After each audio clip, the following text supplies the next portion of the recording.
بسم اللہ الرحمن الرحیم۔ جی ناظرین، میری طرف سے آپ کو السلام علیکم۔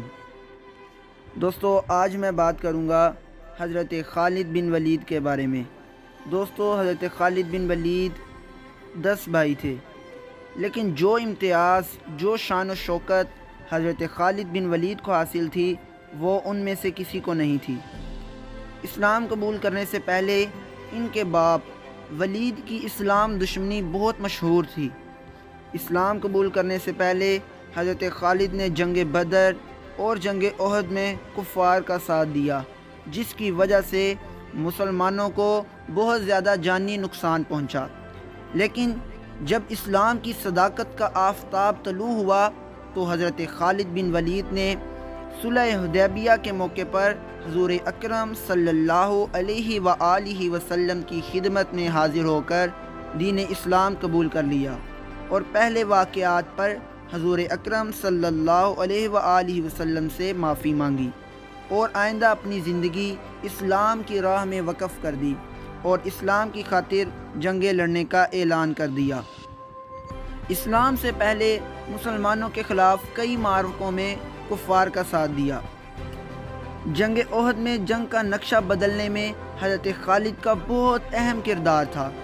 فتح مکہ کے موقع پر مسلمان فوج 4 حصوں میں تقسیم تھی۔ ان میں سے ایک کی قیادت حضور اکرم صلی اللہ علیہ وآلہ وسلم نے حضرت خالد بن ولید کی ذمہ داری کی تھی۔ فتح مکہ کے بعد 8 ہجری میں حضور صلی اللہ علیہ وآلہ وسلم نے اپنے ایک آزاد کردہ غلام حضرت زید بن حارثہ کی قیادت میں شام کے علاقہ بلقاء کی طرف ان کو روانہ کیا، تاکہ والی بصرہ شرجیل، جس نے حضور اکرم صلی اللہ علیہ وآلہ وسلم کے قاصد حضرت حارثہ بن عمیر کو شہید کیا تھا، اسے سبق سکھایا جا سکے۔ دوستو، اسلامی فوج کی شرجیل کی فوج سے لڑائی ہوئی، جو کہ 1 لاکھ سے زیادہ تھی۔ جنگ میں حضرت زید بن حارثہ شہید ہو گئے تو کمان حضرت جعفر طیار کو ملی۔ دوستو، جنگ لڑتے لڑتے وہ بھی شہید ہو گئے تو پھر جنگ کی کمان حضرت عبداللہ بن روحہ کو ملی۔ دوستو، جنگ لڑتے لڑتے وہ بھی شہید ہو گئے تو پھر کمان حضرت خالد بن ولید کی ذمہ داری پر آئی۔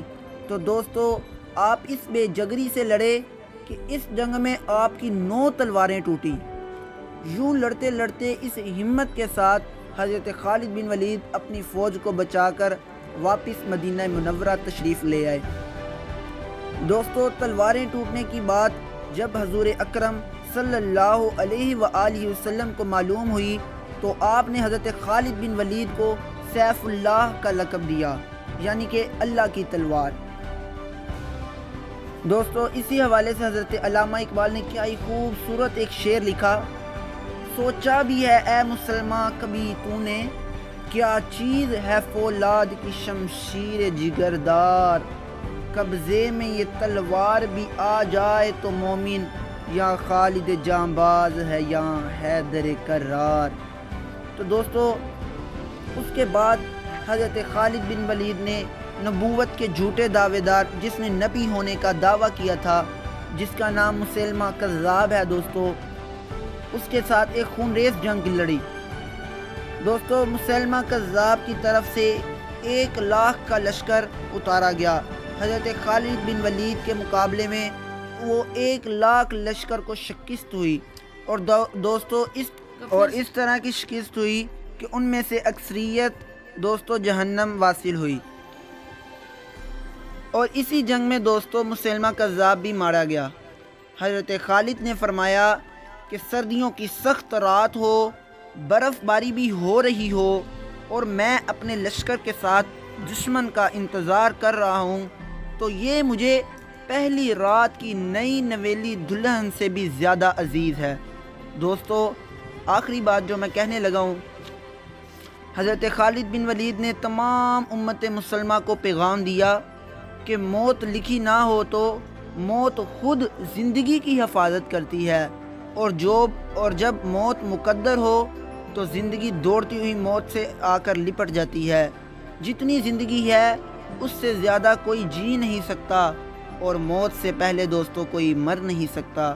اور انہوں نے فرمایا کہ دنیا کے تمام بزدلوں کو میرا یہ پیغام پہنچا دو کہ اگر میدان جنگ جہاد میں خالد کبھی بستر پر نہ مرتا، اور دوستو حضرت خالد کو حسرت تھی تو انہیں موت جنگ کے میدان کے اندر آئے، آپ شہید ہوں، لیکن دوستو ان کے نصیب میں یہ نہیں موت لکھی ہوئی تھی، انہیں موت بستر پر ہی نصیب ہوئی۔